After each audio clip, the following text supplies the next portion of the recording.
Bueno, a continuación, ya para dar inicio a la exposición, quisiera presentar a la expositora que impartirá la sesión del día de hoy. Su nombre es Paulette Bernal Tapia.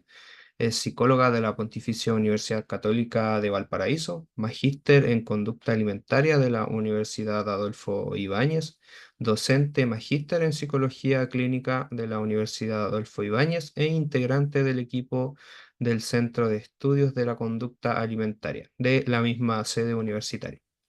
Ya sin nada más que agregar por mi parte, le damos el paso a Paulette para que inicie su presentación. Hola a todos, buenas tardes, buenas noches, ¿se escucha? Sí, profe, se escucha bien. Excelente, entonces vamos a compartir pantalla y vamos a iniciar con la presentación. Ya, bueno, ya me presentaron, así que no necesito decir más. Este seminario abre el curso que haremos la próxima semana, que es ya entrar en profundidad en lo que es diagnóstico y comorbilidades en trastornos de la conducta alimentaria. Entonces, hoy día vamos a hacer esa primera aproximación. Cualquier cosa que no alcancemos a abordar hoy día, claramente sí va a ser profundizada la próxima semana. Entonces, ¿por qué es importante hablar y aprender de trastornos de la conducta alimentaria? Yo aquí voy a partir con muchos datos duros y al final vamos a hablar un poquito más ya de diferencias a nivel diagnóstico. Actualmente estamos enfrentándonos a un aumento en la prevalencia y la severidad de trastornos alimentarios. Esto se ha visto a nivel de investigación como también a nivel clínico. O sea, están llegando cada vez más pacientes y con casos también o severidades mayores en términos del curso de estos trastornos.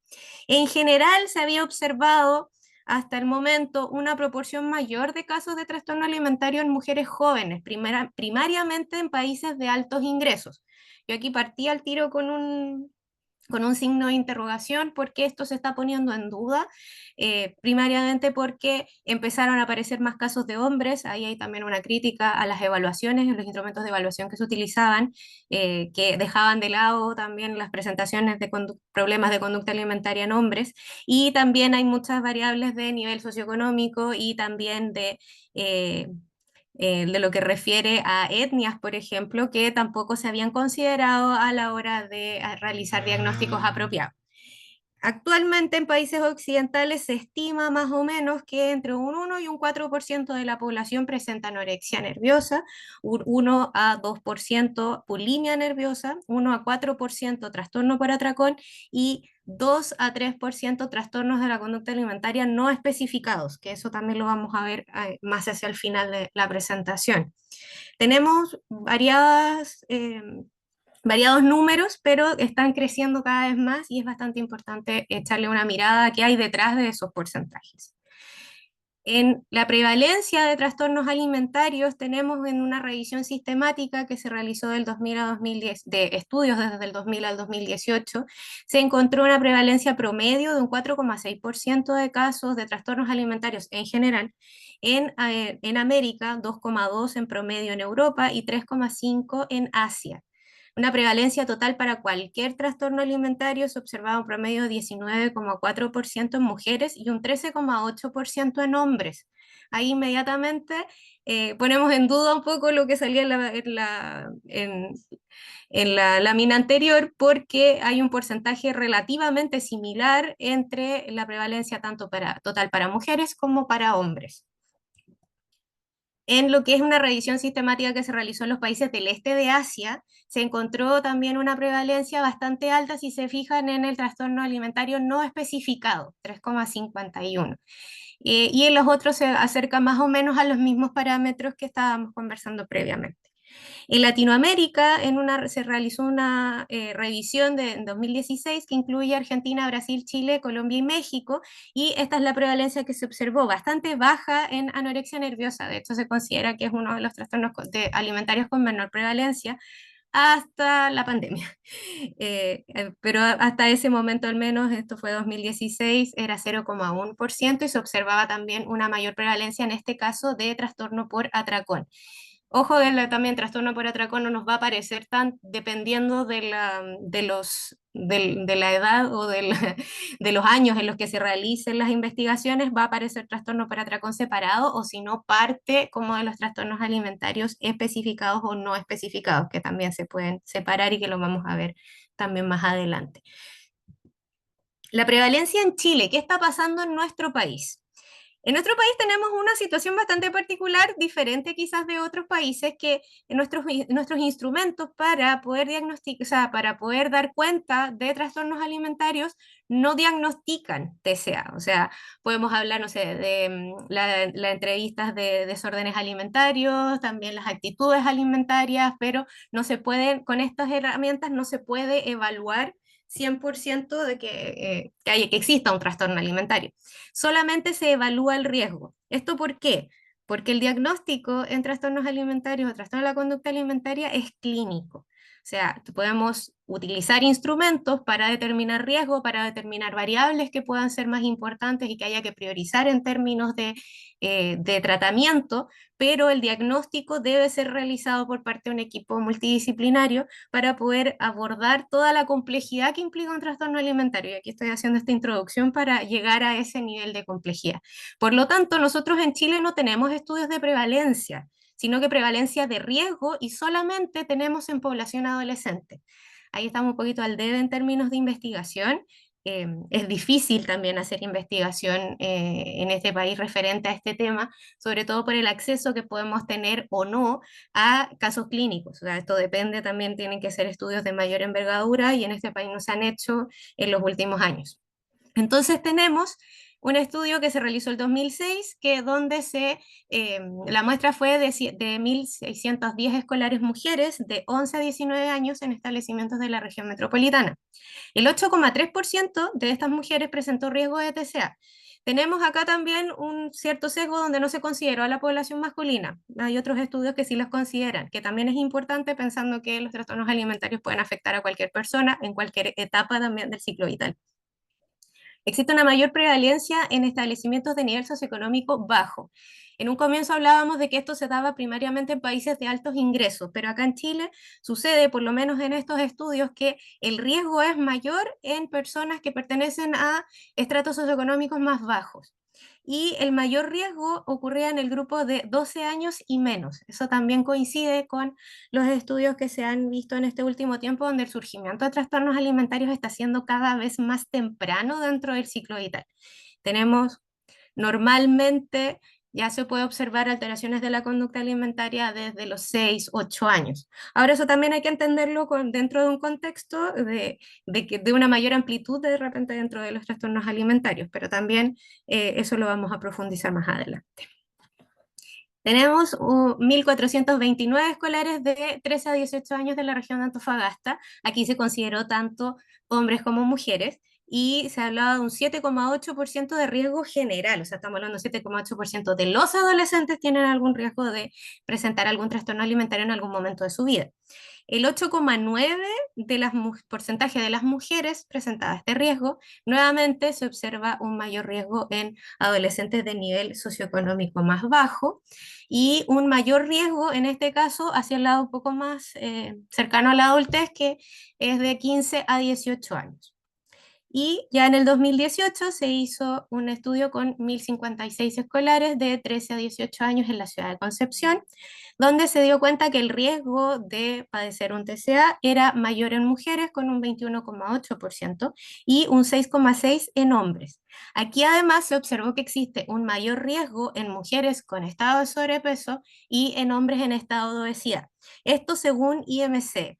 Dentro de nuestra área, el IMC no es una medida demasiado validada por toda su historia también y porque el índice de sobrepeso obesidad es bastante como poco acabado si se hace solamente desde IMC. Hay muchas medidas más que pueden complementar esto y que nos pueden dar mucha más información de la que nos da esto, pero se utiliza en términos de investigación bastante, entonces van a encontrar muchas que relacionan el IMC o el índice de masa corporal con algún riesgo de trastornos alimentarios, a pesar de que no hay una relación directa. La incidencia, el aumento de casos, o sea, la posibilidad de que hayan casos nuevos en una cierta cantidad de tiempo, eso ha aumentado a nivel global, sobre todo post pandemia. Se hizo un estudio en 2020 donde se aumentó la incidencia, se aumentó en un 15,3% la incidencia de TCA en población mayoritariamente de Estados Unidos. Aquí se revisaron los historiales médicos de una plataforma que incluye en su mayoría solamente a pacientes de Estados Unidos, por lo tanto de ahí viene el número. Y el mismo estudio observa un aumento en las tasas, además de ideación suicida e intento suicida en personas con trastornos alimentarios. Aquí tenemos este primer acercamiento a la comorbilidad, a la alta comorbilidad y también a la gravedad de la comorbilidad que se da en trastorno a la conducta alimentaria. Lamentablemente está muy relacionado con la ideación y los intentos suicidas. Y aquí lo sumamos al hecho de que este era un tiempo donde la población estaba en cuarentena, estaban encerrados, su situación de vida había cambiado completamente. Entonces también observamos que existe una mayor cantidad de casos nuevos de trastornos alimentarios, producto también en parte a los cambios que ocurrieron durante la pandemia, el hecho también de, por ejemplo, mirarse constantemente en presentaciones, en Zoom o cosas similares, también se ha observado que tiene ciertas relaciones con esta problemática. Se observa que una incidencia del 1,5 en personas hispano-latinas americanas en Estados Unidos. Estos estudios se hacen principalmente en Estados Unidos, pero con población latinoamericana, y aumenta un riesgo derivado de la discriminación racial. ¿Eso qué quiere decir? Que aquellas personas que eran más discriminadas también presentaban a la vez un mayor riesgo de desarrollar un trastorno alimentario, a pesar de que en este contexto se observa que la incidencia en personas hispano-latinoamericanas en Estados Unidos sigue siendo significativamente menor que la población blanca. Así que eso también se habla de ciertos factores protectores que podrían existir en términos de exigencias en imagen corporal, como que no son las mismas para las mismas poblaciones. Pero estamos hablando de latinos americanos en Estados Unidos. O sea, cuando hablamos de Sudamérica, ahí la cosa cambia completamente. A nivel global, se observa un aumento de la incidencia de anorexia nerviosa en adolescentes menores de 15 años. Eso también es bastante complejo. Y una disminución general de la incidencia de bulimia nerviosa. O sea, aumentaron los casos de anorexia, pero han disminuido los de bulimia. Y eso también es interesante. En Chile, ¿qué ha pasado? Bueno, en Chile no tenemos muchos estudios, pero este es uno de los últimos que salió que es muy bueno, que se realizó en la Escuela de Medicina de la Universidad Católica, donde se observó que la Católica tiene un centro especializado, entonces se observó un aumento del 30% de consultas por trastornos alimentarios entre adolescentes chilenos. El 75% de las personas que consultan están entre los 10 y los 25 años. O sea, tenemos una población primariamente joven que está consultando más. Un 40% de esta misma población estaba entre los 10 y los 17 años. O sea, son bastante chicos en términos del inicio de la enfermedad.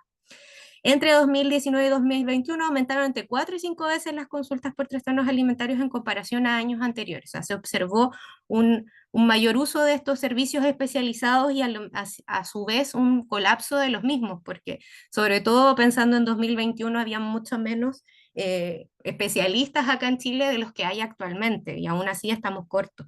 Así que es bastante importante el aumento que ha tenido estas problemáticas en los últimos años y fueron derivadas principalmente del periodo de pandemia. Respecto a la cronicidad, que es una de las cosas más complejas dentro de los trastornos alimentarios, los tratamientos son de larga duración, 6 meses entre tratamientos estandarizados, 5 a 6 meses más o menos, y en tratamientos no estandarizados pueden superar el año. Esto en gran parte porque parte del tratamiento también implica el control de recaídas y también se presentan bastantes recaídas durante el curso de estos tratamientos, entonces por eso se van alargando con el tiempo. En lo personal a mí me ha pasado, he dado de alta pacientes que ya estamos en etapas de mantenimiento, o sea, con sesiones ya una vez al mes, por ejemplo, y ha pasado que han solicitado volver porque ha pasado algo les ha llevado a recaer nuevamente en términos de sintomatología un poco más grave y no son capaces tampoco de poder gestionarlo por su cuenta, que es una de las ideas que se promueve dentro del control de las recaídas. Las revisiones indican que en casos de anorexia nerviosa posterior a 6 a 7 años de enfermedad, la probabilidad de recuperación disminuye considerablemente, al punto casi de llegar a cero. Otros hablan de que esto va a suceder sobre los 10 años de enfermedad. Uno podría preguntarse, pero ¿cómo tanto tiempo? Pero también aquí tenemos dificultades en el tema del diagnóstico temprano.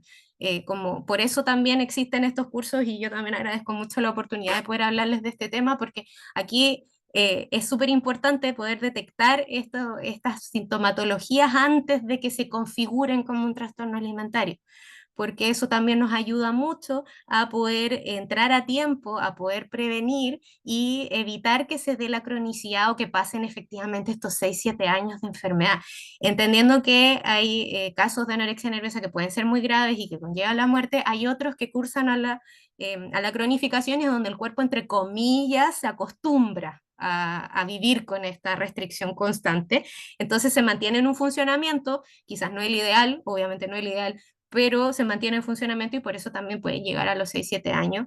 También se dan muchos casos de familias, por ejemplo, que se acostumbran, entre comillas, al trastorno o empiezan a integrarlo o normalizarlo incluso. Entendiendo también que estamos en una cultura de dieta donde todavía felicitamos a la gente por bajar de peso, donde todavía felicitamos a la gente por hacer dietas, entonces también hay muchas conductas que son constituyentes de enfermedad que están siendo premiadas por la sociedad. Entonces también es bastante fácil, si uno lo piensa desde ese punto de vista, pasar 6 o 7 años, por ejemplo, enferma y por lo tanto eso puede conllevar muchos años más. Me ha llegado pacientes 15 años, 20 años con un trastorno alimentario y generalmente a esas alturas ya se ha perdido la esperanza de una recuperación. Y aquí es donde yo digo, la recuperación siempre es posible, siempre se puede, pero es importante tener un tratamiento especializado y en algunos casos lamentablemente más de uno. También existe, y esa es otra dificultad, una falta de consenso en los criterios de recuperación. ¿Qué es recuperarse de un trastorno alimentario? Hay gente que dice que una vez que lo tuviste es como la adicción, que nunca, o sea, que siempre vas a tener, o sea, si fuiste anoréxica una vez, siempre vas a ser anoréxica. Y ahí, en realidad, por lo menos desde la experiencia clínica, yo prefiero estar en desacuerdo porque igual he visto la superación del trastorno eventualmente. Pero ahí también tenemos los conceptos de remisión parcial y remisión total. O sea, la remisión parcial es cuando ha bajado la sintomatología, por ejemplo, cuando no hay problemas de conducta alimentaria, pero sí hay problemas en relación a la relación misma con la comida. O sea, yo como de todo, pero tengo en mi mente la idea de que no debería estar comiendo todo esto y eso genera también una rumiación que puede eventualmente traspasarse a la conducta. Entonces ahí es donde tenemos esta dificultad de que si hablamos de remisión parcial, realmente remisión parcial, hay una reducción de la sintomatología o quizás no. Entonces ahí es donde no ha habido un consenso a nivel por lo menos académico de qué es la remisión total, por ejemplo, de la enfermedad. O sea, el seguir pensando todavía la comida sigue siendo una remisión porque no hay problemas de conducta alimentaria, porque no hay dificultades a nivel nutricional. Ahí es donde estamos yendo y viniendo en la discusión. Las pacientes más jóvenes con anorexia nerviosa tienen la mejor tasa de recuperación. Aquí siempre, mientras antes, mejor.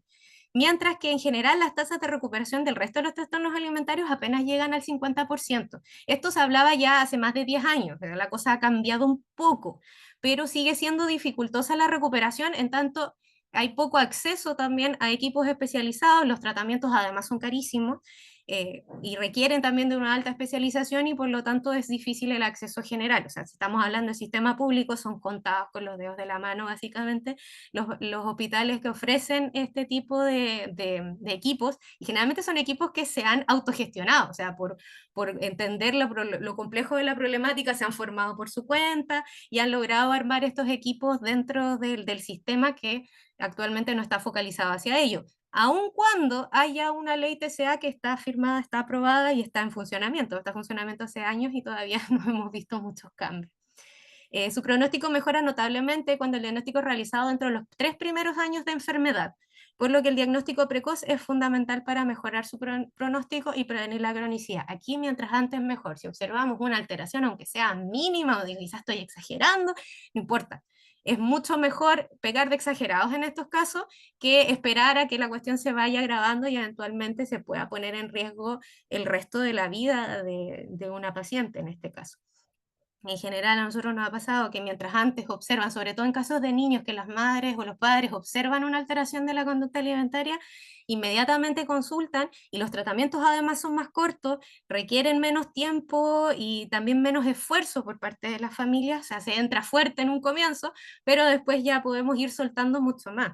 Y eso puede darse en menos de lo esperado, o sea, tratamientos largos de 5 meses a un año, y aquí estamos hablando de que a los 3 meses ya se ha podido controlar y compensar también la sintomatología y ya están en etapas de mantenimiento y recuperación. Y esto solamente gracias a que los padres fueron capaces de darse cuenta de que algo estaba funcionando medio extraño. Ahora, la mortalidad. Todos los trastornos alimentarios tienen un riesgo elevado de mortalidad. Esta mortalidad tiene que ver con, por un lado, por el lado psiquiátrico y también por complicaciones médicas asociadas a las enfermedades, como por ejemplo desequilibrios a nivel electrolítico, cuando las personas vomitan mucho, eso pone en riesgo también la salud del corazón, que puede ser de un momento a otro que tu corazón se detenga solamente por el hecho de haber tenido un historial de vómitos, por ejemplo, más de una vez al día. Eso sí, requiere una gran cantidad para lograr ese desequilibrio, pero no es tampoco es imposible. Las personas con TCA que han requerido tratamientos hospitalarios o sea, tienen un riesgo de mortalidad 5 veces más alto que la población general. Ya cuando hablamos de hospitalización, hablamos ya de un nivel de gravedad bastante importante y por lo mismo se hace mucho más difícil la recuperación, porque en muchos casos cuando se llega a un tratamiento hospitalario, sobre todo en anorexia, ya ha habido un estado de inanición muy grande, donde se ha afectado también la funcionalidad orgánica y donde es muy difícil salir. O sea, de hecho, existe, bueno, el experimento de Minnesota donde se hablaba de la inanición y que pasado un cierto tiempo ya el cuerpo busca mantenerse en este estado de inanición y es muy difícil volver a realimentarse, entonces es un tema bastante complejo. La mortalidad en mujeres y hombres se ha encontrado un 15% de mujeres y un 5% de los hombres con anorexia nerviosa mueren. Un 8% de mujeres y un 3% de hombres con bulimia nerviosa mueren. Y en el caso de trastornos alimentarios no especificados, entre un 4% de las mujeres y un 3% de los hombres fallecen por estos casos. No existen estudios de mortalidad en trastornos por atracón. Ahí muchas veces se habla, no, pero que ahí está el riesgo derivado de la obesidad, ya, pero la obesidad no es una enfermedad, no es un trastorno alimentario tampoco, es una condición nutricional como es la extrema delgadez, por supuesto, están en ambos extremos, pero no todas las personas con obesidad, por ejemplo, tienen trastornos por atracón. De hecho, eso es un porcentaje, de hecho, bastante menor de que probablemente creen. 1 de cada 5 personas con TCA que fallece es a causa de suicidio. El suicidio y la anorexia nerviosa se llevan muy bien, lamentablemente. La anorexia nerviosa, la cronicidad, una edad tardía de inicio, están entre los predictores de la muerte prematura. Mientras más tarde dentro del ciclo vital se da una anorexia nerviosa, es, entre comillas, más fácil mantenerla. En tanto, cuando se da en contexto, por ejemplo, de una niña o un adolescente, ahí existe también el entorno familiar, que es capaz de contener mucho mejor los síntomas. Pero, por ejemplo, en adultas que viven solas, es bastante complejo poder hacer estos tratamientos si no existe una persona, una fuente de apoyo o una red suficientemente estable para poder hacerse cargo de este tratamiento. La anorexia nerviosa tiene una de las tasas más altas de suicidio dentro de los trastornos psiquiátricos. La ansiedad y la depresión y el bajo IMC son predictores de esta complicación. ¿Okay? En bulimia nerviosa, los predictores son el historial de hospitalización, las conductas autolesivas. En el caso de la bulimia nerviosa también hay una alta presencia de impulsividad, por lo tanto también se habla mucho de las conductas autolesivas. Depresión, presencia de depresión, duración de la enfermedad y dificultad en la regulación de los impulsos. Si se fijan ahí ya empiezan a aparecer también estos indicadores medios comórbidos que nos indican también el tema de la gravedad que puede alcanzar un trastorno alimentario. Dentro de los trastornos de salud mental, la anorexia nerviosa y la bulimia nerviosa son la 12ª causa de pérdida de años de calidad de vida. Existe un indicador que habla de la cantidad de años que se han perdido de calidad de vida producto del desarrollo de una enfermedad de este tipo, y la anorexia y la bulimia son enfermedades que causan un deterioro a nivel clínico bastante grande. Entonces se pierde calidad de vida incluso cuando no hay una afectación física tan marcada. Entonces es bastante complejo y bastante sufrido también el tener un trastorno alimentario. Ya, llegamos finalmente a el tema más importante, que eran las comorbilidades y las coocurrencias. Vi preguntas, vi gente que había levantado la mano. Ahí no sé, Piero, si me puedes ayudar a responder esas preguntas o las hacemos todas al final. Tengo mis dudas ahí. Las dejamos todas para el final, profe, Ya, perfecto. porque Entonces, tenemos poquito tiempo en, en esta clase. sí, de hecho me estoy aquí conteniendo para no hablar tanto. Ya, cuando hablamos de trastornos de la conducta alimentaria, las comorbilidades y las coocurrencias son la regla, no la excepción. O sea, si alguien nos llega con un trastorno de la conducta alimentaria, nosotros lo primero que buscamos es la comorbilidad. En muchos casos, a través de la comorbilidad llegamos a los trastornos alimentarios, así que también existe esta como vía, doble vía, donde se puede llegar a uno por el otro. Entonces es importante por eso profundizar en este tema. Ya en revisiones del 2007 se hablaba de una alta comorbilidad entre trastornos de la conducta alimentaria y los trastornos del eje 1 y 2 del DCM. Destacan principalmente los trastornos de ansiedad y del ánimo, además de aquellos relacionados con conductas impulsivas. Ahí vamos a profundizar un poquito más. Las personas diagnosticadas con anorexia nerviosa presentan un riesgo promedio casi 4 veces más alto de desarrollar algún diagnóstico psiquiátrico comórbido. El diagnóstico de otros TCA aumenta en este riesgo promedio 3 veces. O sea, la anorexia es la más compleja dentro de esto. Las personas que han sido diagnosticadas con un trastorno psiquiátrico, a su vez, presentan en promedio 2 veces riesgo más alto de presentar un TCA en algún momento de sus vidas. O sea, el riesgo existe para ambos lados, tanto desde el TCA hacia desarrollar una comorbilidad o desde otro trastorno psiquiátrico a desarrollar un trastorno alimentario como una comorbilidad. Un estudio australiano del 2012 encontró que el 65% de las mujeres que ingresaban a tratamiento por TCA presentaban comorbilidad con un trastorno ansioso. La fobia social fue el diagnóstico que más se repitió. El trastorno por estrés postraumático le sigue, luego el trastorno de ansiedad generalizada, luego el trastorno obsesivo compulsivo, que a todo esto a mí no me sonaba aquí como parte de los trastornos ansiosos, después vi que los habían sacado desde el DCM-4 al DCM-5, así que aquí estaba considerado por las fechas, y posteriormente la agorafobia y las fobias específicas. De aquí es bien importante porque los trastornos ansiosos en realidad son los que más se observan cuando llega alguna persona con TCA a la consulta. Además, este mismo estudio dio cuenta que el 13,5% de las mujeres que ingresaban a tratamiento por trastornos ansiosos además cumplían criterios para TCA. O sea, los trastornos ansiosos casi que se siguen como la regla dentro de esta comorbilidades y coocurrencias. Una revisión internacional de estudios entre 1986 y 2016 encontró una alta comorbilidad de anorexia nerviosa y bulimia nerviosa con trastornos de la personalidad. Un 52% de las personas con TCA tienen algún trastorno comórbido de personalidad versus un 9% de la población sana. O sea, si se fijan, las cifras son absurdamente diferentes. O sea, la comorbilidad en estos casos es altísima y por lo mismo es importante siempre tenerla en consideración. Las comorbilidades psiquiátricas más frecuentes entonces para personas con TCA en general son trastornos ansiosos, luego trastornos del ánimo, trastornos por uso de sustancias y trastorno por estrés postraumático. Ahí, por si acaso, yo en el curso dentro del temario no puse el trastorno por estrés postraumático así como destacado, y sí lo voy a integrar porque claramente hay una comorbilidad altísima y es algo de lo que tenemos que conversar. El trauma lamentablemente es una temática bien transversal. Esta revisión también dio cuenta de asociaciones entre trastornos alimentarios específicos y conductas autolesivas, trastornos de la personalidad y neurodivergencias. Ahí le puse neurodivergencias con un asterisco porque el estudio en realidad hablaba de trastornos del neurodesarrollo. Y ahí por una posición también dentro del espectro clínico y personal, yo no hablo de trastornos del neurodesarrollo, además que aquí se refería específicamente a autismo y atención divergente, así que por lo mismo lo puse como neurodivergencias para quitarle el carácter patológico a una condición, una forma en la que está configurado el cerebro. Se observa que el curso de un trastorno alimentario se complica por comorbilidades médicas a nivel neuroendocrino, óseo, gastrointestinal, nutricional, dental y reproductivo. O sea, a nivel médico, además, tenemos muchas comorbilidades. Estas pueden preceder al trastorno de la conducta alimentaria, darse en conjunto o como complicación derivada del trastorno. O sea, están presentes en el espectro completo, en el curso completo también de la enfermedad y de la vida de las personas.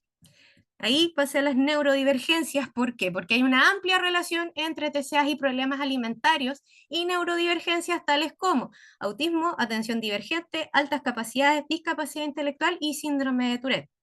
Entre el 4 y el 36% de personas con anorexia nerviosa cumplen criterios para probar el autismo según autorreporte, y entre un 2 y un 53% cumplieron con criterios diagnósticos en contexto clínico.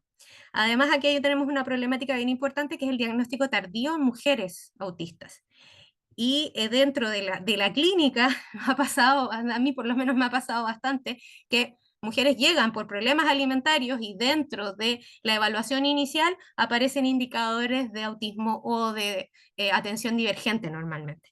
Entonces ahí sucede que el diagnóstico de la neurodivergencia ocurre posterior al de alguna problemática alimentaria. Y eso es bastante complejo, se suma también a estas dificultades que hay en términos de diagnóstico y los sesgos que existen hacia las mujeres, en este caso, tanto en autismo como en atención divergente. La sintomatología del trastorno por atracón, por otra parte, se ha asociado a un aumento de la sintomatología de déficit atencional y mayor IMC tanto en hombres como en mujeres. Aquí es medio difícil hablar, hablar de trastorno, pero nuevamente la sintomatología de atención divergente y mayor IMC, nuevamente el IMC, tanto en hombres como en mujeres. Aquí se habla de que la impulsividad es la característica principal, o sea, tener esta poca capacidad de regulación de la conducta cuando nos enfrentamos a ciertos alimentos. También aquí hay ciertos indicadores a nivel sensorial que son importantes, pero eso lo vamos a profundizar mucho más en el curso en la parte de neurodivergencias, que hay muchísimo de qué hablar. Y además, en el caso de la atención divergente, existe una alteración previa de la conducta alimentaria por el uso de fármacos. Tanto el metilfenidato, Aradix o Ritalin, ¿cómo se llama? Rubifen, con nombres comerciales, la lisdesanfetamina, que es el Samexid, y el bupropión puede ser, o el Butrin, por ejemplo. Todos estos tienen como efecto secundario una alteración del apetito, una baja del apetito. Entonces, lamentablemente también se ha utilizado en tratamientos para bajar de peso, que eso también es otro tema, pero en el caso de los tratamientos alimentarios enfocados en personas con atención divergente, esto hace muy difícil el tratamiento, en tanto dificulta el poder ir detectando los signos de hambre y saciedad, porque estos fármacos lo alteran. ¿Y eso qué implica? Hay mucha gente que lo utiliza de lunes a viernes, entonces tu conducta alimentaria es una de lunes a viernes y el fin de semana cambia completamente. Entonces, bastante complejo ahí y en muchos casos no es que haya existido un trastorno alimentario previo, sino que se ha provocado por un tratamiento que no ha considerado la parte alimentaria. Y aquí llegamos a cuáles son los trastornos alimentarios. Yo en general no me voy a meter como en las explicaciones del DSM-5 de todos los trastornos alimentarios, pero considero importante poner esto acá para integrar uno de los trastornos alimentarios de los que no se habla mucho, que es el trastorno evitativo restrictivo de la ingesta de alimentos, o ARFID, por sus siglas en inglés. ¿Por qué? Este es un trastorno alimentario que, a diferencia de estos otros que ya se conocen más ampliamente, no tiene una afectación del cuerpo y la figura, pero sí implica una restricción en la ingesta de alimentos por distintos motivos. En ARFID la comorbilidad también es altísima y se relaciona también mucho con las neurodivergencias, sobre todo con el déficit atencional y el autismo, la atención divergente y el autismo. Entonces también es importante de considerar, porque además existe dentro de los trastornos alimentarios la famosa migración diagnóstica. ¿Eso qué significa? Que además de establecer un diagnóstico de TCA, nosotros también tenemos que anticipar que este diagnóstico pueda ir cambiando en el tiempo. Y en muchos casos, el que haya existido un ARFID, por ejemplo, en la infancia, es predictor de una anorexia nerviosa en la adolescencia. Entonces también es muy importante de considerar a la hora de observar la conducta alimentaria de las personas. Además, a que acá integramos, cuando hablamos de ARFID, ya integramos a mucha población infantil, porque normalmente este trastorno no es que surja, obviamente surge en el desarrollo de la alimentación de las personas, pero es más notorio en niños. ¿Por qué? Porque se produce una restricción importante de la alimentación y en el caso de los niños las afectaciones físicas son mucho más inmediatas que en los adultos. Entonces un niño que deja de comer se agrava mucho más rápido que un adulto que deja de comer. Entonces por eso también tiene un mayor nivel de detección.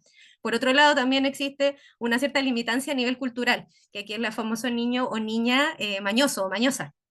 Entonces, muchos casos de chicos que tienen ARFID han pasado como niños mañosos en su infancia y no han recibido tratamiento. Y después ya cuando se hace un historial en la adultez, cuando llegan por algún problema alimentario, se dan cuenta que en realidad siempre han tenido algún tema con la comida. Pero puede ser, pero aquí no había una afectación todavía de la figura y una sobrevaloración del peso. Además, también aquí agregamos que la anorexia nerviosa tiene dos subtipos, que es el subtipo restrictivo, que es el que la mayoría conoce, que es el dejar de comer solamente, y también tenemos una anorexia que tiene atracones y purgas, que es también compleja de diagnosticar versus la bulimia nerviosa. Entonces, ahí tenemos que establecer también criterios importantes y por lo mismo es relevante y es crucial que se hagan derivaciones a equipos especializados para poder ir dirimiendo dentro de todo esto como cuál es el diagnóstico y por lo tanto cuál es el tratamiento más pertinente. Además del clásico, de los clásicos que teníamos anteriormente, también existen otras presentaciones clínicas. Tenemos los TCA especificados, que sería la anorexia, y bulimia y trastorno por atracón atípicos. Tenemos el síndrome de alimentación nocturna o el comedor nocturno. Tenemos el trastorno por purgas o solo purgas. Y hasta el 2013 teníamos el trastorno por atracón también dentro de los TCA especificados. Entonces, ¿qué pasaba con esto? Que en términos de investigación, los trastornos no especificados y los especificados, que a veces los metemos todos dentro del mismo saco, aumentaban la prevalencia, pero eso no significaba que pudieran acceder a algún tratamiento especializado, porque si se fijan, hay una variedad tremenda dentro de los trastornos especificados. Ahora, ¿por qué existirían estos TCA atípicos? Es porque resulta que el DSM-5 tiene criterios bien particulares de periodicidad también dentro de los atracones, de también la afectación, por ejemplo, del IMC en el caso de la anorexia. Entonces, en los TCA especificados, las presentaciones atípicas son aquellas que no cumplen al 100% con los criterios del DSM-5, pero que igual implican una afectación a nivel psicosocial y un monto de sufrimiento. ¿Ya? O sea, y en este caso también se incluye la anorexia típica porque uno de los criterios del DCM es que haya un IMC por debajo de la media. No recuerdo en estos momentos qué número era en específico, pero al hablar de que los trastornos alimentarios se dan en cualquier momento del ciclo vital, también tenemos que agregar que se dan en cualquier tipo de cuerpo. Entonces, ¿qué pasa? Existen personas gordas que tienen anorexia y a esas personas gordas no se les va a diagnosticar anorexia porque el IMC no llega a un punto donde es un problema para la salud. Ahí es donde tenemos ciertos roces con lo establecido. Entonces ahí surge el tema de la anorexia atípica, porque al final de cuentas cualquier baja de peso abrupta en el cuerpo que sea es un problema grave para la salud. O sea, por lo bajo se altera el metabolismo y de ahí ocurren un montón de cosas más. Dentro de está el síndrome de alimentación nocturna, del que se habla poco y que también es más complejo de diagnosticar por el momento en el que se da. Y tenemos también el trastorno por purgas, que se diferencia de la bulimia atípica, o sea, de la bulimia atípica. Tengo entendido que no tiene una afectación tan importante de la figura y el cuerpo, pero es bien difícil de encontrar, por lo menos la práctica clínica a mí no me ha tocado. Y después tenemos los TCA no especificados, que son cualquier trastorno alimentario que no esté dentro de los especificados ni que esté dentro de la clasificación general. Entonces ahí entran todas las cosas que todavía no sabemos cómo explicar, incluyendo estos nuevos TCA, que son que se han observado a nivel clínico, pero que no han sido documentados, o sea, al menos en términos del DSM-5 no fueron considerados algunos, y hay otros que recién están surgiendo. Dentro de estos está la ortorexia, que la ortorexia es una obsesión por comer y por comportarte de forma saludable. Y aquí es complejo también, o sea, hasta qué punto la persona está siendo saludable o está teniendo conductas saludables y hasta qué punto no está teniendo estas conductas saludables a toda costa. A eso queremos como apuntar. Entonces, bien difícil y en ciertos casos, por lo menos los más cercanos que a mí me ha tocado ver de ortorexia, califican completamente en los criterios para anorexia, en realidad. También tenemos la diabulimia, y la diabulimia la vamos a también profundizar más en el curso porque es un TCA que corresponde principalmente a población con diabetes tipo 1, donde se utiliza las inyecciones de insulina como una forma de manejar el peso. También existe la vigorexia, que esa también es mucho más conocida, que es este tema de la obsesión por tener un cuerpo musculoso, que ahí también podemos hacer relaciones con los trastornos dismórficos corporales, que también son primos cercanos de los trastornos alimentarios. Y también tenemos la permarexia, que yo no la conocía hasta hace tanto tiempo, y porque nosotros le hablamos del dietante crónico o la dietante crónica. O sea, esto de permanecer en dietas constantemente, o sea, salir de una dieta y empezar una nueva, y así. Así que nosotros lo conocíamos como dietante crónico, pero tiene este nombre que es de permarexia. Ninguno de estos trastornos está especificado en el DSM-5, pero tampoco podemos negar que existen personas que actualmente están sacrificando su calidad de vida por obtener, o sea, por este ideal también de cuerpo ideal y a través de métodos que son muy complejos y muy dañinos al final de cuentas para la salud. Y creo que sí, terminando ya, que nos va a quedar harto tiempo para preguntas, y lo cual me parece muy bueno. Eh, qué quería lograr hoy día con este seminario? En realidad plantear la importancia de hablar de los trastornos alimentarios a nivel general. ¿Por qué? Porque si bien el tratamiento, o sea, si el tratamiento debe ser realizado por equipos especializados, es importante que la gente, la población general pueda estar atenta a estos factores de riesgo, a estas conductas que están ligeramente alteradas, a que no sé, pasa por ejemplo en los colegios que de repente todos empiezan a hacer una dieta, eso hay que tener ojo también con eso, o que de repente mi hijo empezó a hablar más de alimentación. También pasa en los colegios lamentablemente que les enseñan en algunos casos a contar calorías o les hablan mucho del IMC sin tener mucho conocimiento de las implicancias que esto tiene, y eso puede llevar a alteraciones alimentarias. Además, como dije, estamos en una sociedad que premia la baja de peso. Entonces se nos ha presentado la baja de peso como algo que hay que lograr a toda costa. Y eso, al final de cuentas, a través de esta presentación, espero también que les haya quedado claro que las consecuencias son graves y en muchos casos pueden poner en riesgo la vida y por lo alto poner en riesgo la vida y por lo bajo poner en riesgo la calidad de vida y de una vida entera. O sea, el ver a una persona que lleva 15, 20 años batallando con su relación con la comida es algo terrible y que no se lo deseo a nadie, la verdad. Pero es real. Entonces, es súper importante que podamos tener este ojo de poder detectar estas cosas porque mientras antes lo hacemos mejor. Y realmente marca mucho la diferencia si somos capaces de mirar estos factores de riesgo antes de que se conviertan en algo patológico. Entonces, las TCA son enfermedades potencialmente severas, de alta complejidad y mortalidad, cuya incidencia ha aumentado en los últimos años. Nuevamente, la pandemia aquí dejó la escoba. Detectar factores de riesgo y establecer diagnósticos tempranos mejoran las probabilidades de recuperación total. Y la alta comorbilidad de los trastornos de la conducta alimentaria implica una mayor complejidad en el abordaje de tratamiento. De hecho, ni siquiera mencioné el hecho de que también es bastante común presentar más de una comorbilidad o una comorbilidad y una coocurrencia, lo cual complejiza mucho más el perfil de los pacientes. Cada uno tiene un perfil completamente diferente, solamente desde las comorbilidades que pueda tener. Y ahí hablamos de los estilos familiares y de la presencia de las redes de apoyo, ya se nos complejiza bastante.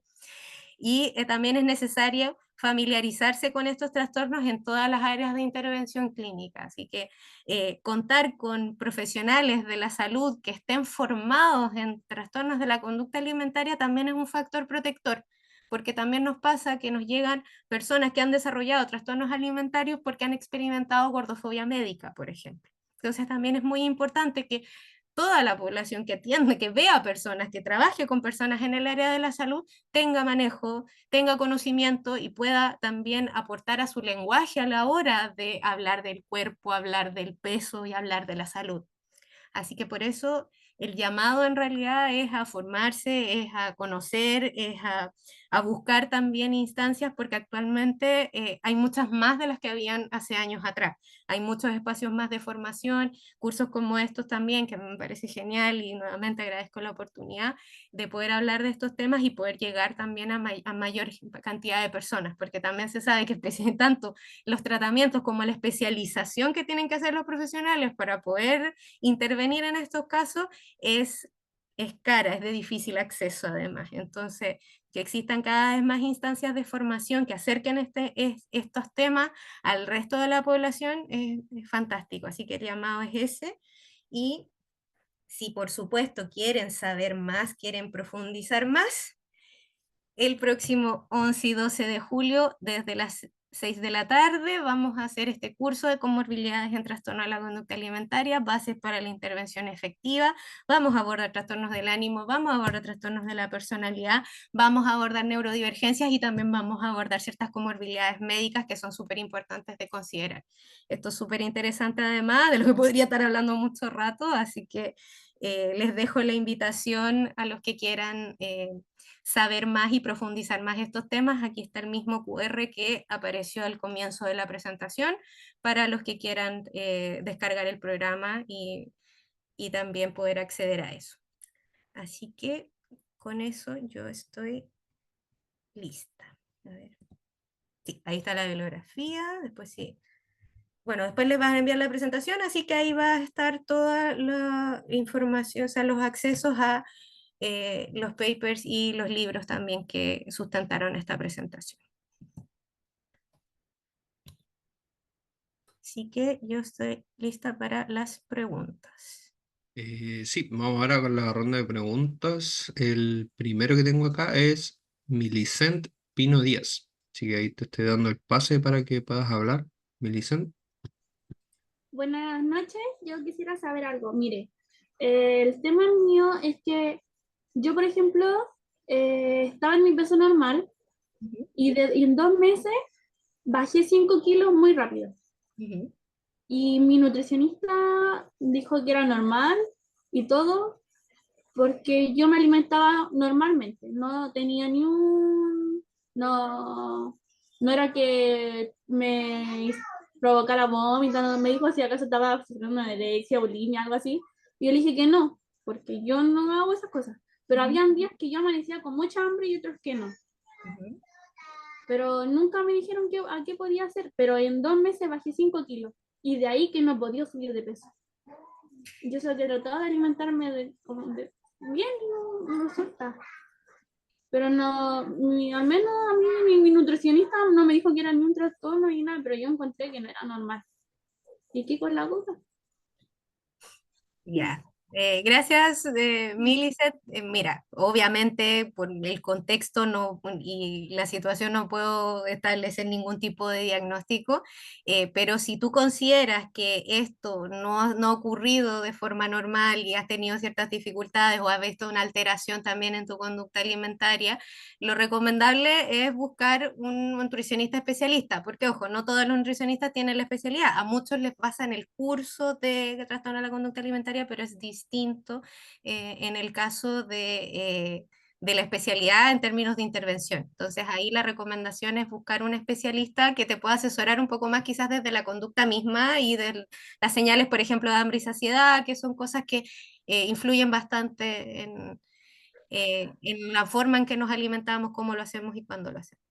Sí, porque yo estoy diagnosticada con una crisis de ansiedad, pues, tomo incluso medicación para eso. Por eso ella encontró normal que yo bajara de peso así como de la nada. Sí, entonces, con mayor razón, para poder ver qué es lo que está pasando, porque puede que haya algo que tenga que ver con la ansiedad. Así que ahí la recomendación es acudir a un especialista. Ya, muchísimas gracias. Bien, vamos con Constanza M. Hammond.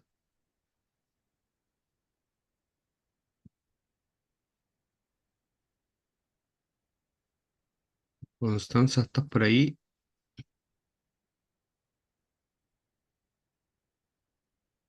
Vamos con Denise entonces. Denise Leal. Te estoy dando el pase ahí para que prendas tu micrófono y haz la pregunta. Hola, bueno, fue como casi hablando del tema como la familia. Yo tenía dudas porque a veces pasa que sí, como que la familia cuesta demasiado que ellos se acostumbran a conocer estos como trastornos de lo que le está pasando al paciente. Pero ¿qué pasa si esta familia no tiene un gran apoyo en el aspecto como tanto emocional, el tema de la alimentación, tanto que tenga que el paciente tenga como un problema alimenticio o algún tipo de trastorno y como qué uno puede hacer en ese caso? Como que esa era más que nada mi duda. Ya, bueno, las familias acá son clave, de hecho son los protagonistas en muchos casos de la recuperación de los pacientes y son los que se llevan normalmente la carga más alta porque generalmente los profesionales se ven una vez a la semana, una vez cada 2 semanas, una vez al mes. Entonces son generalmente la familia más cercana la que puede ayudar en el día a día en términos de alimentación. Pero también sabemos que la mayoría no tiene idea y no tiene tampoco por qué saber qué es lo que es tener una anorexia, qué es lo que es tener una bulimia. Entonces pasa mucho que dicen, no, no pone su parte, no, no quiere comer, yo no lo obligo, y etcétera. Entonces, una de las cosas necesarias dentro de lo que es trastornos alimentarios en general es una psicoeducación hacia la familia en un principio, cosa de poder informarles cómo funcionan los trastornos alimentarios, explicarles que esto no es una falta de voluntad, no, no es una moda, no es algo que se le vaya a pasar solo, es algo grave, es algo que lo que hay que intervenir. Y en muchos casos hay que intervenir de forma, sobre todo ya adolescentes tardíos y adultos, donde los padres no están acostumbrados, porque ya los chicos comen por su cuenta, no hay que andarlos vigilando de ninguna manera y lamentablemente en muchos casos implica volver a eso, o sea, volver a la alimentación por parte de un tercero, a una vigilancia constante para evitar que vomiten. Entonces, es súper importante que haya una psicoeducación inicial a la familia y ojalá un seguimiento también dentro del tratamiento. Ahora, en muchos casos no tenemos una familia ideal, presente, constante, basta uno, basta que una persona esté comprometida de alguna manera y que demuestre el apoyo para poder hacer algo, pero tenemos que tener al menos una persona, si no es mucho más difícil.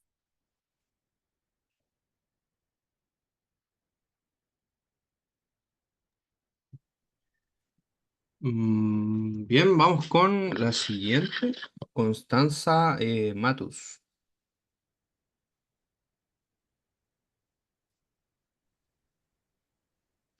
Eh, bueno, mi pregunta va más hacia lo que habló al principio sobre la cronicidad en los TCA. Había dicho algo respecto a que cuando pasaban alrededor de 6 7 años iba como disminuyendo la posibilidad de recuperación. Mi pregunta es, ¿esto se da solamente en este caso o también en otros trastornos como trastorno de ansiedad generalizada, TOC y otros? No, aquí yo estoy hablando específicamente de trastornos alimentarios y de hecho desconozco cómo funciona la cronicidad en casos de trastornos de ansiedad generalizada o trastornos obsesivos compulsivos. Ahí ya es otro tema, ¿no? Eso solamente referente, en este caso de hecho en específico era la anorexia nerviosa. Creo que pero en general, mientras más tiempo pase en términos de trastornos alimentarios, en general, más dificultades hay a la hora de poder lograr la recuperación. Pero insisto, la recuperación es posible, hay que siempre buscarla porque se puede. Bien, muchas gracias.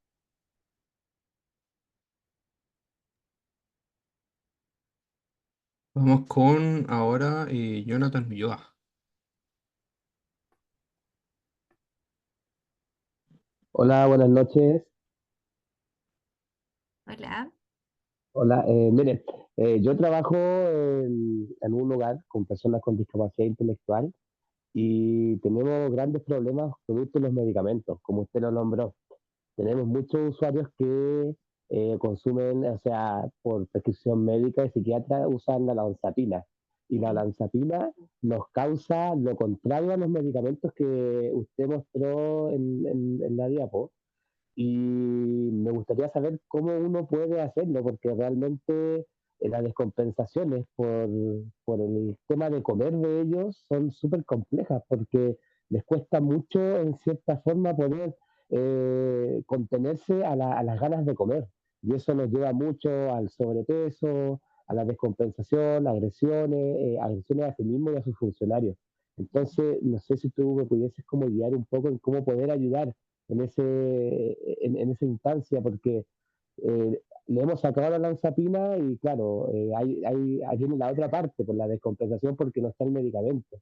Claro. Entonces hemos puesto como colaciones, pero aún así sigue siendo complejo. Esa es mi consulta. Sí, temazo en realidad, porque también, por ejemplo, pasa en pacientes psicóticos que también utilizan medicamentos que influyen en las subidas de peso en este caso.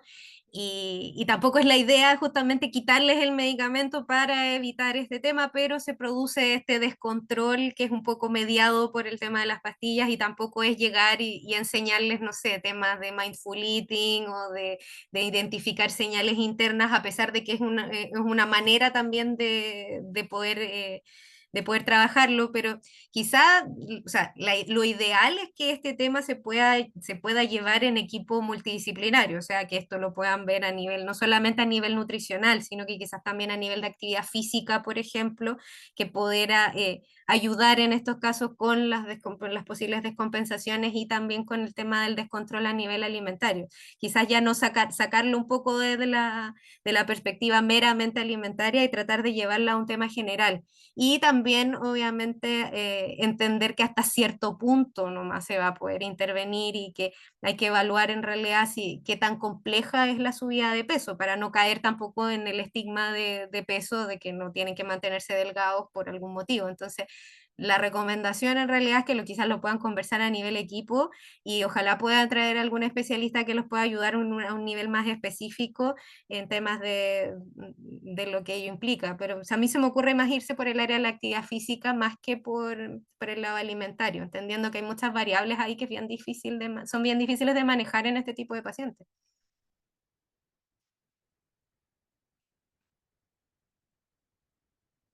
De nada, Jonathan. Vamos con ahora Carla Castro. Hola, ¿me escucho? Sí, ¿qué escuchas? Hola, soy principalmente psicóloga y siempre como que me ha gustado todo este tema de interiorizarme en los trastornos de conducta alimentaria. Y una situación que por lo menos yo he visto últimamente, que ha aumentado mucho el caso de, más que una enfermedad, sería la situación de cirugía bariátrica. Entonces, ¿cómo sería como una intervención? Entendiendo de que, claro, muchas veces y especialmente se ha visto de que a veces los equipos médicos solamente confirmar el permiso pasan a cirugía a personas que tal vez no están preparadas mentalmente para tanto el proceso de que entre medio la baja de peso, el regular de nuevo la alimentación, entonces que también más al futuro tal vez desarrollen algún otro tipo de trastorno de conducta alimentaria, como cómo intervenir a través de esas capacidades mentales que tal vez la persona aún no tiene desarrollada y también en una situación tan crítica. Ya. La psicología bariátrica es todo un área en realidad. Yo en lo personal no trabajo mucho desde esa área porque mi postura de hecho es completamente opuesta a las cirugías bariátricas. Creo que tiene más porcentajes de fallo más que de mejoría, sobre todo por lo que mencionas tú. O sea, se supone que cualquier persona que tiene al menos riesgo de tener algún trastorno alimentario debería estar contraindicada una cirugía bariátrica inmediatamente. Pero si te fijas, hay equipos clínicos que más encima dan el pase, operan, hacen los controles del primer, segundo mes, tercer mes y al sexto mes ya no están. O sea, por lo menos en lo personal me han llegado pacientes que llegan con esa idea. Mi equipo me dejó botada. La psicóloga me veía una vez al mes. Entonces es complejo porque en muchos casos eran personas que tenían riesgo y producto de la cirugía bariátrica se produce una alteración de la imagen y se genera también una necesidad de mantener esta imagen a toda costa nuevamente. Entonces es bastante complejo de poder intervenir. Y dentro de las intervenciones que se hacen, apuntan básicamente a lo mismo que apuntaríamos dentro de las otras áreas, pero tiene que haber un trastorno alimentario diagnosticado en realidad. A la hora de prevenir, lo ideal es que no se haga la cirugía para empezar, como entendiendo que si es que no hay un riesgo médico, obviamente, o sea, también hay que entender esa parte. Pero en términos como de intervención específica para personas que ya están post cirugía bariátrica, más que nada fortalecer autoimagen, como sacar un poco el foco del peso, focalizarse en lo que pueda hacer el cuerpo, más que en cómo se ve o mientras se ve haciéndolo, porque al final de cuentas nuestro cuerpo nos lleva, nos trae, nos ayuda a sentir, nos hace muchas más cosas que cómo se ve. Entonces, las ideas dentro de la intervención es poder llevarlo ahí, pero lamentablemente, a mí parece, por lo menos en muchos casos, el daño está hecho. Y ahí es bastante complejo de intervenir porque vienen con esta idea de bajar de peso, mantenerse bajas, y eso también hace mucho corte con el poder llevar una vida más sana. Entonces, ahí todavía es un tema bastante controversial en realidad en términos de trastornos alimentarios versus también cirugías bariátricas, que son cosas distintas además. No sé si pude responder en alguna manera a tu pregunta.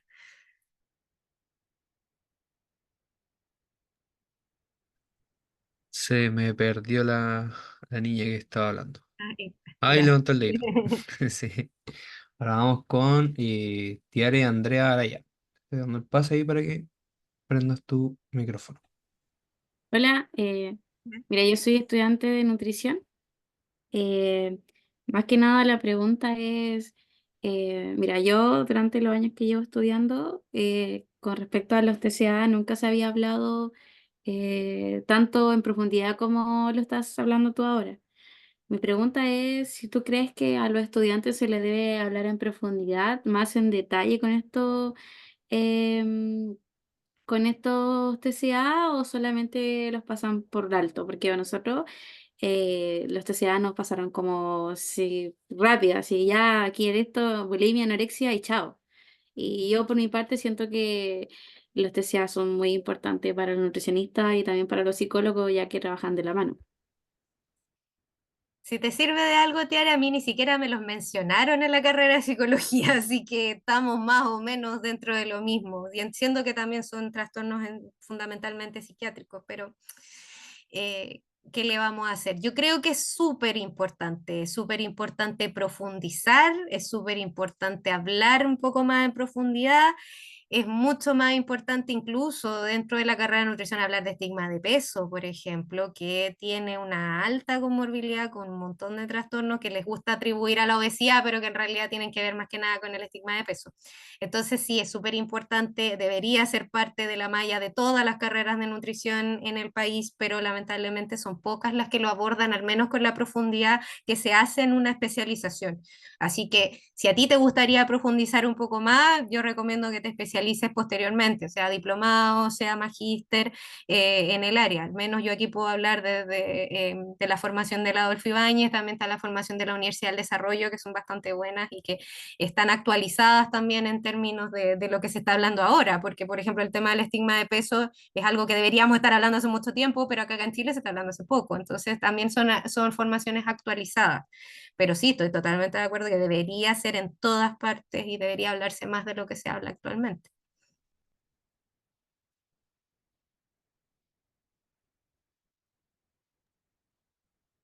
Vamos ya con, yo creo, las últimas dos preguntas para ya cerrar. Vamos con Carla y después vamos con Ghislaine. Vamos con Carla Trujillo. Hola, mi pregunta es hacia qué tipo de tratamiento recomendarían como para un adolescente dentro del espectro con un estrés postraumático por abuso con un inicio de anorexia. El tratamiento ahí es derivar a equipo especializado que ojalá tenga formación en neurodivergencia y en trauma, porque ahí hay que deliberar qué tratar primero. Hay que evaluar cuál es el riesgo, porque si es principio de anorexia, quizás sea mucho mejor y más prioritario trabajar el estrés postraumático, pero esto también tiene que ser desde una perspectiva que reconozca neurodivergencia, porque tampoco es llegar y trabajar estrés postraumático como cualquier otra persona. Así que ahí es importante que evalúe un equipo especializado para determinar qué hay que tratar primero. Muchas gracias. Bien, vamos con la última pregunta de Ghislaine. Ghislaine, por favor, es que estás ahí. Hola, ¿me escuchan? Sí, Hola. Bueno, yo vivo en el último lugar del mundo, estoy en la cordillera aquí, casi en un árbol para poder escucharlo. Les doy las gracias por este interesante seminario. Mire, mi pregunta es la siguiente. La verdad es que yo tengo una colega que es profesional, que he tratado de hablar con su familia directamente, he sido muy directa, no he tenido buen resultado. Yo quería saber si existe alguna herramienta legal para obligar a alguien a someterse a un tratamiento, porque cuando uno ve que la situación ya va de mal en peor, que la persona se desmaya, se le caen los dientes, eh, también empieza a enmascarar estas situaciones, que una alergia alimentaria, que esto, que lo otro, y uno ya como que la red de apoyo se agotó. Quería saber si en esta temática existe alguna forma, digamos, legal para obligar de cierta forma a esa persona que se someta a algún tipo de tratamiento. uf, no tengo una respuesta quizás muy favorable. Si es menor de edad, sí se podría, porque hay un tema de derecho a la salud que se estaría pasando a llevar, entonces a través de Mejor Niñez podría accederse a algún tratamiento. Pero en el caso que sea mayor de edad, que asumo que es el caso del que me estás hablando, Sí, una adulta profesional. Mira, en casos de que se cumpla, por ejemplo, un criterio para hospitalización y la persona no quiera hospitalizarse, ahí se puede gestionar una hospitalización forzada, pero es a través de la Seremi, tiene que ser algún familiar directo, o sea, para gente cercana, no parte de la familia, es muy difícil. Muy difícil. Y no solamente en términos de trastorno alimentario, cualquier afectación psiquiátrica es muy difícil cuando la persona es mayor de edad. Ay, qué triste, me da mucha pena, pero claro, o sea, igual existe la posibilidad, o sea, tendría que tratar de Claro. convencer a este Y, familiar de que... Y sí, o sea, dentro de esto yo he aprendido mucho, porque como ella también se ha interiorizado en enmascarar esa situación con otras patologías, que la alergia alimentaria, eh, bueno, maneja un montón de otros tipos de enfermedades para igual enmascarar ya una situación que claramente es una anorexia ya, pero un nivel importante.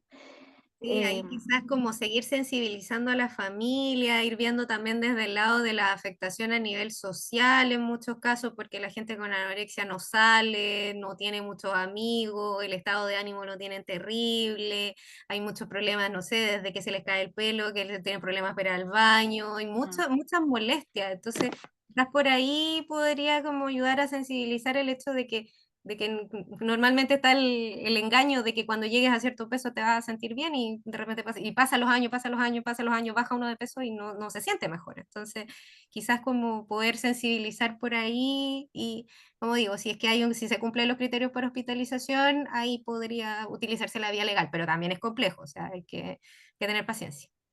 ya, ok, muchas gracias, muy amable. Ya. Muy bien, chicos, ya terminamos la ronda de preguntas. Y para finalizar, bueno, darle las muchas gracias a la expositora por su presentación. Y bueno, profe, le doy la palabra para que los deje invitados a todos al curso y finalizar ya este seminario. Sí, vi que quedaron hartas dudas, hay varias en el chat, que lamento no haber podido mirarlas tampoco, así que va a haber un espacio también dentro del curso de los 2 días para poder profundizar estos temas y ahí también va a haber mucha más información, entonces ahí también les va a dar más herramientas o cosas que quizás con las que quedaron dudas ahora van a ser aclaradas en el curso, así que están invitadísimos y ojalá verlos la próxima semana, el 11 y el 12 de julio. Así que muchas gracias a todos también por la atención, por las preguntas, por el interés también. Es un tema que por lo menos a mí me apasiona bastante, así que me hace muy feliz también ver que hay tanto interés y ganas de aprender sobre ello. Ya, profe, muchas gracias. A ustedes, que estén muy bien.